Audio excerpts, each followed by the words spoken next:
Guys, good morning, welcome to my new vlog. अभी time हो रहा था सुबह के तकरीबन 8 बजे का। अपन कल गांधीधाम से शाम को 4 बजे निकले थे यहाँ भुज के लिए। शाम को 6 साढ़े 6 बजे भुज जो कच्छ फ्रूट मार्केट है वहाँ पहुँच गए थे। और वहाँ पहुँच गए अपना लगभग अनार लोडिंग करना था 2100 बॉक्स। पहले तो बोला बेंगलोर के लिए, तो बेंगलोर मदुरई कहीं भी जा सकता था। तो वहाँ लोडिंग करके निकले। उसके बाद पता चला कि अपना माल मदुरई के लिए लोड हुआ है, तो मदुरई जाना है। तो 2100 बॉक्स की गारंटी पे लगा था। 2104 बॉक्स आए हैं, तो 4 बॉक्स ही एक्स्ट्रा है, बाकी गारंटी वाली है। 2 बॉक्स की हाइट किया तो लगभग 13 फीट की हाइट में इतना ही 26.5 फुट की गाड़ी में इतना ही माल आता है। 2100 बॉक्स ही आते हैं। तो अभी वहाँ से सुबह रात में उस टाइम अपन आए थे शाम को 6:30 बजे। उस टाइम लगभग 800 बॉक्स तैयार थे और 400 बॉक्स तो गाड़ी में डाल दिए थे। बाकी वाले बोले तो माल के जो आगे अनार बचे हुए थे उनके पीछे थे बॉक्स, तो लाने में दिक्कत है। बाकी वाला माल लोड करेंगे, उस टाइम लोड कर देंगे। तो फिर सुबह रात को 12 या 12:30 बजे के आसपास गाड़ी लगाया था। तो 2-3 बजे माल थोड़ा और कम पड़ गया था। वो लोडिंग करते करते सुबह 5:30-6 बजे लोडिंग कंप्लीट हुआ। और तिरपाल करके वहाँ से 7 बजे निकले थे मंडी से। तो मंडी से थोड़ा इधर आगे आए थे तो वहाँ रुके थे, पापा चाय भी पिया था। और शीशे भी ख़राब थे तो शीशे पे भी कपड़ा मार दिया। बाकी शीशे अखबार से साफ तो रात में कर देंगे, कहीं पे अहमदाबाद के आसपास कहीं रात पड़ेगा वहीं पे। और बाकी थोड़ा जो ब्रेकों का सेटिंग था वो भी कर लिया। तो अभी वहाँ से तकरीबन 1 घंटा हो गया मंडी से निकले को। अपने को 8 बज गए, 7 बजे निकले थे। ये सीधा रोड कल गंदा होके नहीं जाना पड़ेगा अपने को, सीधा ये रोड बचाव जाता है। तो कहीं पे 4 लाइन है, बाकी रोड हाईवे ही है लगभग। यहाँ से अभी अपन तो एक बार गए हुए लगभग आज से 2 साल पहले, और उससे अनार भर के गए थे, उस टाइम गए थे। बाकी अपने को याद नहीं है, मैप पे ही जा रहे हैं। अब वो ये रास्ता सीधा डायरेक्ट बचाव जाता है, और बचाव के बाद वही जो सामकियाली और गांधीधाम वाला जो 6 लाइन हाईवे है वो आ जाएगा। फिर उधर से सीधा मालिया अलवद होके हमें मालवण होते हुए सीधा अहमदाबाद होके निकलना। बस बचाव के बाद तो पूरा रास्ता देखे कोई दिक्कत नहीं है। तो बचाव ये रास्ता सीधा ही जाता है कम्प्लीट। तो और मंडी भी अपना होता है कि बेंगलोर का मंडी होता है 55 घंटे का, और वहाँ के मदुरई का 65 घंटे का मंडी होता है। तो 65 घंटे के अंदर अंदर पहुँचना पड़ता है। बचाव पहुँचे थे, और बचाव पहुँचने के बाद में वो जो गांधीधाम वाला 6 लाइन हाईवे आ गया था। वहाँ से इतना ही लगभग 15-20 किलोमीटर था सामकियाली। और सामकियाली से वापस ब्रिज पे चढ़ के मालिया साइड टर्न ले लिया था। तो मालिया साइड टर्न लेने के बाद में भी वहाँ से जस्ट सामकियाली टर्न लेके वहाँ होटल पे रोके थे। तो वहीं पे पापा ने दोबारा चाय पी लिया था। सुबह जल्दी चाय पिया था तो उसने वो भी पहले बनाया हुआ चाय था, ताज़ा चाय नहीं बनाया था। तो यहाँ रोके थे, बड़े वाले गुजरे थे होटल पे, ताज़ा चाय पिया था। और अभी सूरजबारी वाला वो जो टोल प्लाजा आता है वो टोल प्लाजा पार कर लिया। और आगे जो है नमक वाला एरिया आया, यहाँ नमक वाले एरिया में चल रहे हैं।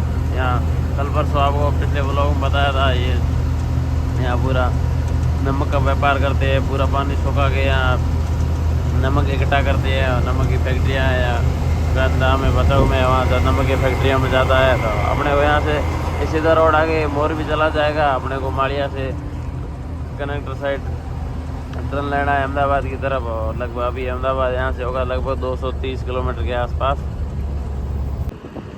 दिन के 1:40 का टाइम। और वहाँ से मैं मालिया से पीछे ही वहाँ जो नमक वाले प्लांट थे उनके पास में वहाँ सूरजबारी टोल प्लाजा पार करने के बाद मैं सो गया था। तो सीधा अभी यहाँ उठा हूँ, 1:40 का टाइम है। तो अभी वीरम गाँव पहुँचे थे। तो वीरम गाँव ये गुजराती बड़े वाला होटल है, होटल सहयोग। तो इस होटल पे रुके हैं खाना खाने के लिए। ये मिक्स है, देखो छोटी गाड़ियाँ भी पूरी खड़ी है, बड़ी गाड़ियाँ भी खड़ी है। 4-5 गाड़ियाँ तुरंत खाना खा के निकलने वाली है। और बाकी इधर ये इधर पूरा बड़ी गाड़ियों के लिए ग्राउंड है, इधर भी गाड़ियाँ खड़ी है। तो यहाँ क्या है कि ईंटें देख रहे हो, ब्रिक्स जो ब्लॉक है उनका रोड है, ताकि टायर भी एकदम समतल अच्छी जगह पे रह जाए, उसके लिए एकदम मस्त है। तुरंत निकलने वाली गाड़ियाँ सभी इधर ही लगती है। और बाकी ये सारी गाड़ियाँ रेस्ट करने के लिए, बड़ी गाड़ियों को नाइट में रोकने के लिए इधर एक साइड में पार्किंग बनाया हुआ है। और बाकी छोटी गाड़ियों का तो पार्किंग देख रहे हो उधर सामने की साइड में, उस साइड में भी 5-6 गाड़ी छोटी लग सकती है, साइड में भी लग सकती है। और इस गाड़ी को भी लगभग ज़्यादा टाइम रुकना होगा, पता नहीं पीछे से पार्किंग में लेके जा रहे हैं।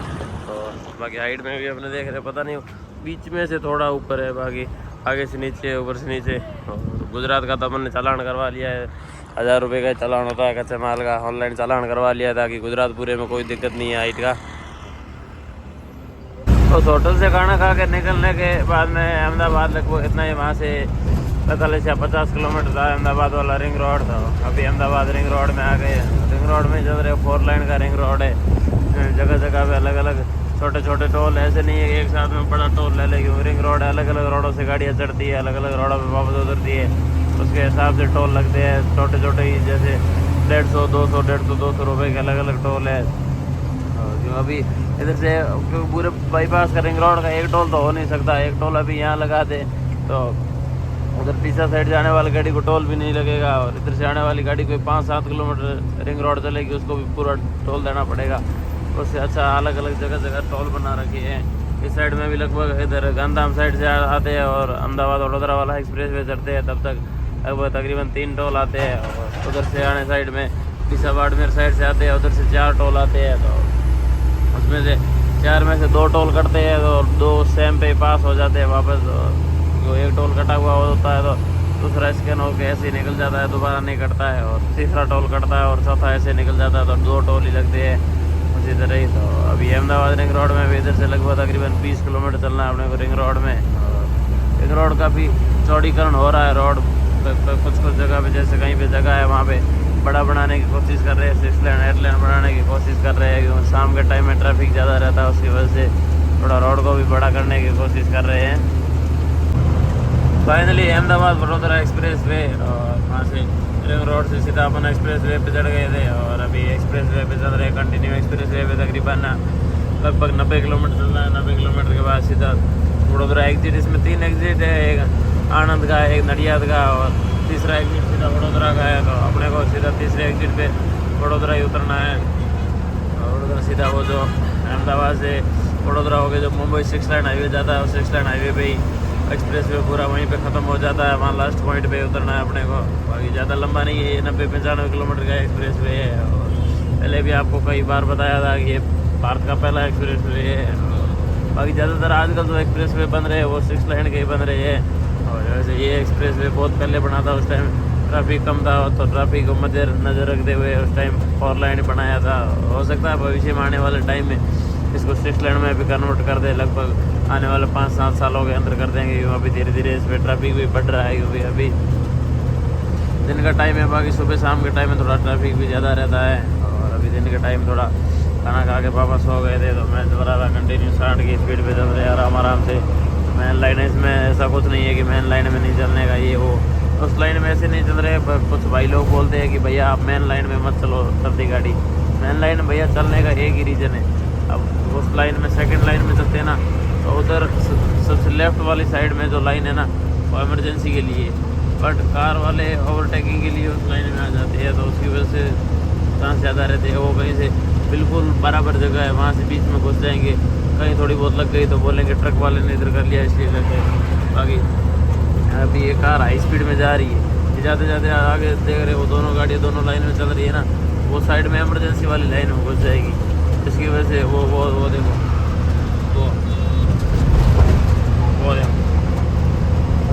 वो कार जा रही है और वो जा रही है, वो इमरजेंसी वाली लाइन में। हालांकि इस लाइन में चलने के लिए मना है, फिर भी वो इमरजेंसी वाली लाइन में जा रही है। तो इसकी वजह से ट्रैफिक ज़्यादा नहीं है। ट्रैफिक ज़्यादा होता है उस टाइम, तो उस लेफ्ट वाली लाइन में चलते हैं कारें ज़्यादा होती है। तो अभी दिन के टाइम में ट्रैफिक ज़्यादा नहीं है, इसकी वजह से इस मेन लाइन में चल रहे हैं आराम से। शाम के 6 बजे का टाइम, और इसी अहमदाबाद वडोदरा एक्सप्रेस वे पर जो बड़ा टोल प्लाजा आता है मेन जो एक्सप्रेस वे का, तो यहाँ से लगभग 5 किलोमीटर आगे एक्सप्रेस वे ख़त्म हो जाता है। तो उससे पहले टोल प्लाजा आता है, और ये टोल प्लाजा का पूरा पार्किंग यहाँ से सीधा आगे 5 किलोमीटर आगे एक्सप्रेस वे ख़त्म हो जाता है। तो पार्किंग में और भी गाड़ियाँ बनाए थे। इस टाइम पे पार्किंग पूरा भरा हुआ था, तो पापा गए अब चाय पीने के लिए। अभी पार्किंग में अपने से उस साइड में भी 2-3 गाड़ियाँ लगी हुई थी, इसलिए अपन ने इधर रोड के साइड में लगाया। तो अभी इधर से आराम से 3 गाड़ी निकलने की खुली जगह है, और यहाँ साइड में 3-4 गाड़ियाँ लगी थी, वो साथ में थी, पता नहीं 3-4 साथ में निकल गई। अभी जो भी गाड़ी आ रही है वो इधर साइड में ही लग रही है। वैसे उधर 3 लाइनें खुली पड़ी है, तो कोई दिक्कत नहीं है। और बाकी अपन पंजाब से डीजल भरा हो गया है, उस टंकी में भी आधा डीजल पड़ा है, तो इसकी वजह से मोटर भी ऑन कर दिया है ताकि टंकी से डीजल भी उस टंकी में चला जाए। और व्हील कैप बार यार इसका एक मिसिंग याद आ रहा है, वो बाड़मेर अगर वो वाइट वाले ऐसे लेके आए लिफ्ट वाले टायर के लिए। वो अगर बोलते नहीं तो गंदा में वो लिफ्ट में लगा देते, तो वो वाले आगे लगा देते। बिना व्हील का पूरा लुक ख़राब कर रही है। एक व्हील कब देख रहे हो, बाकी पूरी गाड़ी का एकदम मस्त पीछे। अभी इस पर हाथ रखो तो बैक का एकदम लुक एकदम पूरा अच्छा आ रहा है, और ये एक व्हील पूरा लुक बिगाड़ रहा है। उस एक्सप्रेस वे पे जो चाय के ढाबे थे वहाँ पे चाय पी के निकले थे। उसके बाद में 4-5 किलोमीटर आगे एक्सप्रेस वे ख़त्म हो गया था, और वही जो वडोदरा मुंबई वाला जो 6 लेन हाईवे है वो आ गया था वहाँ से। तो उसके बाद में आए थे करजन से थोड़ा ही पहले सेवकरपा होटल था, सेवकरपा होटल पे रुके थे।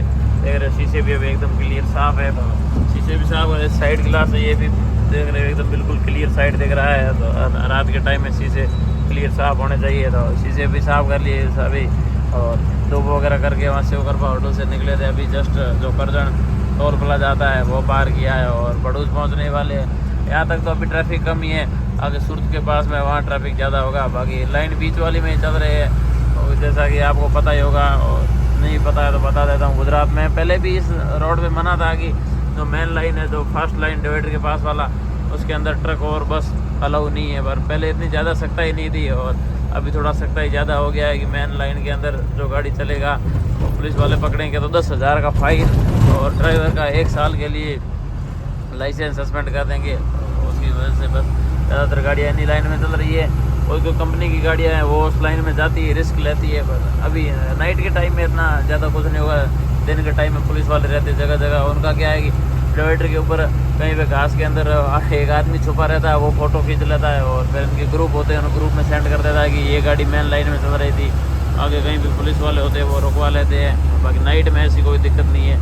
फिर भी अपन नियम नहीं तोड़ेंगे, बीच वाली लाइन में ही चल रहे हैं। कहीं कहीं पे ओवरटेकिंग के लिए ज़रूरत पड़ा तो उधर जाएंगे, बाकी इस लाइन में ही चल रहे हैं। बाकी नाइट के टाइम में तो उधर जाने का चांस है, दिन में 1% भी चांस नहीं है उधर जाने का। उधर गए मतलब 10,000 की एकदम जैसे हाथ में रख के किसी तरीके से जान जोखिम में डाल के 10,000 की जान जोखिम में डाल के उस लाइन में जाना पड़ेगा। नहीं तो रात के टाइम में इतने पुलिस वाले नहीं होंगे, उतना कोई डर नहीं है ज़्यादा। सूरत लगभग पूरा पार ही हो गया है, और जो कटोदरा पलसाना चौकड़िया है वो भी पूरी पार करके आगे आ गए थे जी। मेन रोड पे ही होटल है, गुजराती बड़े वाला होटल है, होटल सबर। तो अभी रुके इस होटल पे खाना खाने के लिए। बाकी सारी गाड़ियाँ भी देख रहे हो, यहाँ 1-2 गाड़ियाँ और लगी हुई थी जैसे अपना है, अभी वो गाड़ियाँ निकल गई है। और बाकी नाइट स्टे में तो इस होटल पे गाड़ियाँ कम ही हो, 3-4 गाड़ियाँ रुकी हुई। इतना बड़ा ग्राउंड भी नहीं है ज़्यादा नाइट स्टे के लिए रुके गाड़ियाँ इतना बड़ा। और बाकी माल भी अपना देख रहे हो धीरे धीरे बैठ रहा है। वहाँ से तिरपाल बीच में से नीचे आ रहा है, और ये मेन 6 लेन हाईवे ट्रैफिक भी थोड़ा 6 लेन पे कम हो गया है। और तिरपाल ये पीछे से यहाँ देख रहे हो इतना ऊपर था, इतना पूरा ऊपर था, तो वहाँ से आगे से तिरपाल नीचे आ गया। वहाँ कॉर्नर बंधा हुआ होता है, उसकी वजह से तिरपाल नीचे आ नहीं पाता है। बाकी बीच में से नीचे आ गया। माल थोड़ा पूरा दब भी रहा है, तो हाइट भी वहाँ कर्नाटक बॉर्डर पे जाएंगे तब तक हाइट भी पूरा डाउन हो जाएगा। इतना अभी लगभग 13 फीट के आसपास ये है, और 13 फीट RTO अलाउ करता है। और बाकी गुजरात का तो हमने रिस्क लिया नहीं था। गुजरात का तो हमने वो क्या है कि चालान करवा लिया था 1000 रुपये का ही पहले कच्चे माल में। खाने वाली जो चीज़ होती है उसके लिए 1000 रुपये का चालान होता है, पहले करवा दो तो फिर RTO मिलने के बाद 2000 का होता है, तो पहले करवा लिया। बाकी माल पूरा लेवल ही है। यहाँ पे देख रहे हो ये भी तिरपाल बैठ रहा है, ये माल बैठ रहा है इसके लिए। बाकी रस्से भी ढीले हो गए थे, थोड़े तो कुंडों में घुमा दिए थे। बाकी सुबह खींच लेंगे, रस्से पूरे टाइट कर लेंगे। उस गुजराती होटल से खाना खा के निकले, और उसके बाद में तकरीबन 30 किलोमीटर उस 6 लेन पे चले थे। और वहाँ नवसारी वाला जो टोल आता है, उस टोल से तकरीबन 2 किलोमीटर आगे वो 6 लेन अपन ने छोड़ दिया था। और जो धर्मपुर साइड में हाईवे जाता है, इस हाईवे पे आ गए हैं। और यहाँ से लगभग नवसारी 6 लेन छोड़ते हैं, यहाँ से धर्मपुर तकरीबन 50 किलोमीटर है, उसमें 10-15 किलोमीटर अपन आ गए। और अभी कंटिन्यू चल ही रही है, रात का टाइम है तो ट्रैफिक भी कम है। वैसे रोड भी थोड़ा टेपर है, साइड में झुका हुआ, उसकी वजह से बीच में ही चल रहे हैं कम ट्रैफिक में। और स्पीड वही 60 की स्पीड मेंटेन कर रखी है ताकि मंडी लेट नहीं हो। क्या भरोसा आगे कहीं भी जाम भी लग जाए रास्ता में, कुछ भरोसा नहीं है। कहीं पर टायर पंचर भी हो जाए उसका भी कुछ भरोसा नहीं है। और बाकी रात का टाइम है तो बड़ा ट्रैफिक जो दिन में रहता है वो उतना है, इतना ही है कि छोटा ट्रैफिक है, बाइक है, कार है, रिक्शा है, वो थोड़ा कम है। और बाकी कंटिन्यू ये रोड बस अच्छा ही है। धर्मपुर के पास में जो पहले गड्ढे थे वो भी अभी रिपेयरिंग का काम हो गया है, तो उधर भी ज़्यादा टाइम नहीं लगेगा। रात के लगभग 2 बजे का टाइम, और धर्मपुर वगैरह पार करके धर्मपुर से आगे जो मेन कापराडा वाला घाट आता है, वो घाट की चढ़ाई चढ़ के रुके। कापराडा गाँव से जस्ट पहले ही जो एक्सा होटल आता है, तो इसे एक्सा होटल पे रुके। तो क्या है घाट की चढ़ाई चढ़ गया है, चढ़ाई में गाड़ी 2 नंबर 3 नंबर में चढ़ता है पूरे घाट की चढ़ाई में। तो रुके लगभग 10-15 मिनट रुकेंगे, तो गाड़ी को भी तब तक 10-15 मिनट आराम मिलेगा। और अपन भी चाय पी लेते हैं, क्योंकि 2 बज गए तो एक बार चाय पी लेते हैं, तो रात के टाइम आगे सुस्ती नहीं आएगा। पूरा ही आगे भी एरिया पूरा घाट एरिया ही है पूरा नासिक तक। और बाकी होटल का भी देख रहे हो ग्राउंड पूरा फुल ही है, पूरी सभी गाड़ियाँ नाइट स्टे के लिए रोकी हुई है। तो ये कोई चाय पीने के लिए कोई 1-2 गाड़ियाँ हैं, वो भी बिल्कुल यहाँ होटल के पास साइड में लगी हुई, ताकि एक रास्ता बचा रहता है यहाँ से निकलने के लिए। अपन भी अभी जस्ट आके रुके हैं, टायर वगैरह भी चेक कर लेते हैं और फिर चाय पियेंगे। कुल मिला के लगभग 15-20 मिनट रुक जाएंगे आराम से। कापराड़ा घाट की और चढ़ाई चढ़ने के बाद में उस एक्सा होटल पे रुके थे, तो एक्सा पे इतना ही 15-20 मिनट आराम किया था एक्सा पे, और आराम किया चाय वगैरह पिया था। तब तक गाड़ी को 15-20 मिनट आराम करवाया था, क्योंकि वहाँ घाट में गाड़ी 2 नंबर 3 नंबर में लगातार चढ़ के आई थी उसकी वजह से। और फिर उसके बाद कंटिन्यू चल रहे थे। गुजरात का बॉर्डर आया था, तो गुजरात के बॉर्डर पे आरटीओ वगैरह कुछ नहीं, सिर्फ पुलिस की बैरिकेड है ताकि पता चले यहाँ पे बॉर्डर लगता है। और उसके बाद में आगे महाराष्ट्र वाला पता नहीं बॉर्डर आज किस रीजन से बंद था। ये 2-3 महीने हुए इस बॉर्डर को, कभी बंद कभी चालू, कभी बंद कभी चालू, पता नहीं क्या सिस्टम है। तो आपने तो बस ठीक ही है कि जो एंट्री के 500 रुपये लेते हैं वो बच गए, उसमें कोई नुकसान वाली बात नहीं है। सामने से 500 रुपये बचे नहीं, तो 500 रुपये एंट्री ले लेता। तो बॉर्डर भी पार कर लिया। और जो आगे और जो 2 घाट आते हैं, तो एक घाट उतरा ही उतर गए, और दूसरा जो चढ़ाई वाला घाट है वो अभी जस्ट आने वाला है। और कंटिन्यू चल रही यार, पता नहीं नाइट में भी कभी कभार तो बिल्कुल एकदम ट्रैफिक बंद हो जाता है, कोई ट्रैफिक आता ही नहीं है। और कभी कभार जो दिन में आता है वो सेम ट्रैफिक आता है बहुत ज़्यादा। और नहीं तो बिल्कुल जैसे दिन की तुलना करो तो ट्रैफिक कम से कम आधे से भी कम मानो, कम है ट्रैफिक दिल्ली। अगर इधर गाड़ी इस टाइम हो तो गाड़ी के लिए बहुत ही अच्छा है। यूँ एक तो रात के टाइम ठंडा मौसम है, तो चढ़ाइयों में चढ़ने को गाड़ी में कोई दिक्कत नहीं होती, आराम से चढ़ती है। और बाकी ना ही कोई आगे ब्रेक करवाने के लिए, मौसम तोड़वाने के लिए आगे इतनी ज़्यादा गाड़ियाँ भी नहीं है, तो गाड़ी आराम से खुली चलती है। नासिक से पीछे वाला पूरा सिंगल रोड ख़त्म हो गया और नासिक पहुँचे थे। नासिक पूरा पार कर लिया, नासिक बाईपास में से आए थे। और अभी नाइट के टाइम में कोई ट्रैफिक नहीं था नासिक सिटी की वजह से, कोई बाइक नहीं, कोई कार नहीं, बस जो भी है बड़ी गाड़ियाँ जा रही है और सामने से ही बड़ी गाड़ियाँ आ रही है। और अभी पूरा नासिक पार करके जो नासिक पुणे 4 लाइन हाईवे है, तो इस 4 लाइन हाईवे पे आ गए। जो नासिक पूरा पार करने के बाद आगे टोल प्लाजा आता है, तो वो टोल प्लाजा जस्ट सामने आ गया। लगभग 700-800 मीटर होगा बड़ी मुश्किल से। तो यहाँ पे लगभग अभी भी इस रोड पे कितना ही 35-40 किलोमीटर लगभग इस रोड पे चलेंगे 4 लाइन पे। और उसके बाद आगे जो नागपुर मुंबई वाला एक्सप्रेस वे आएगा, समृद्धि महामार्ग, उस एक्सप्रेस से 11 किलोमीटर आगे आता है नंदूर सिंगोटे। तो नंदूर सिंगोटे के बाद वहाँ से सीधा इस मेन 4 लाइन हाईवे से नीचे उतर के अपने को सीधा जाना है कोलाड अहमदनगर की साइड में। तो अभी पता नहीं टोल का भी क्या सिस्टम है, पता नहीं। पहले वाले जो टोल थे ये बंद करके अभी आगे बन रहे हैं टोल, वो भी किस रीजन से बन रहे पता नहीं। बाकी कितना ही अपना सफ़र 4 लाइन का, तो अभी तब वो 35-40 किलोमीटर का ही रहेगा। सुबह के 6:45 का टाइम और नंदूर सिंगोटे पहुँचने वाले थे। तो यहाँ से जस्ट 4 लाइन से नीचे एग्जिट लेंगे कोलाड के लिए। तो अभी जस्ट नंदूर सिंगोटे बाईपास आने वाले 3 या 4 किलोमीटर रह गया, बड़ी मुश्किल से 3 या 4 किलोमीटर होगा। और नंदूर सिंगोटे से जो रास्ता जाता है ये डाइवर्जन का भी बोर्ड आ गया 500 मीटर आगे। और देख रहे हो सुबह का सूर्योदय का नज़ारा। और यहाँ से ये ब्रिज का काम चल रहा है, पता नहीं कुछ है डाइवर्जन। इसके बाद ये डाइवर्जन ख़त्म होते ही जस्ट आगे वो आ जाता रास्ता। और इस रोड का तो पता नहीं, पुणे हाईवे का 4 लाइन का भी कुछ ये नज़ारा है, पता नहीं। रोड का रिपेयरिंग वर्क हुआ है, वो भी अच्छी तरीके से नहीं हुआ, जिसकी वजह से गड्ढे ये वो कर गए। और स्टेयरिंग भी थोड़ा सा हल्का टेढ़ा हो गया, इसको भी खोल के सही करना पड़ेगा। आगे वाले टायर थे और अपन एक्सचेंज किए थे, तो क्या लेफ्ट साइड वाला टायर बाहर से खा रहा था और राइट साइड वाला अंदर से, तो इधर उधर किए थे। तो उसके हिसाब से थोड़ा स्टेयरिंग भी घूम गया था इसको भी। तो बल्ले वाला वो 21-23 वाला पाना लगता है, उससे सही करेंगे। और बाकी देख रहे हैं आगे पता नहीं ब्रिज का काम चल रहा है, चौड़ीकरण करेंगे, पता नहीं कुछ करेंगे। तो अभी नंदूर सिंगोटे से यहाँ से लगभग 15-20 किलोमीटर आगे तले गाँव से आगे होटल है, वहीं जाके पापा को जगाएंगे। लगभग अब तक 7:30 हो जाएंगे, तो पापा भी उठ जाएंगे आराम से। तो बस इसी के साथ इस ब्लॉग को करते हैं यहीं पे एंड। वीडियो पसंद आया हो तो लाइक कमेंट शेयर करें और चैनल पे नए सब्सक्राइब करें। तो मिलते हैं नेक्स्ट व्लॉग में, तब तक के लिए बाय बाय।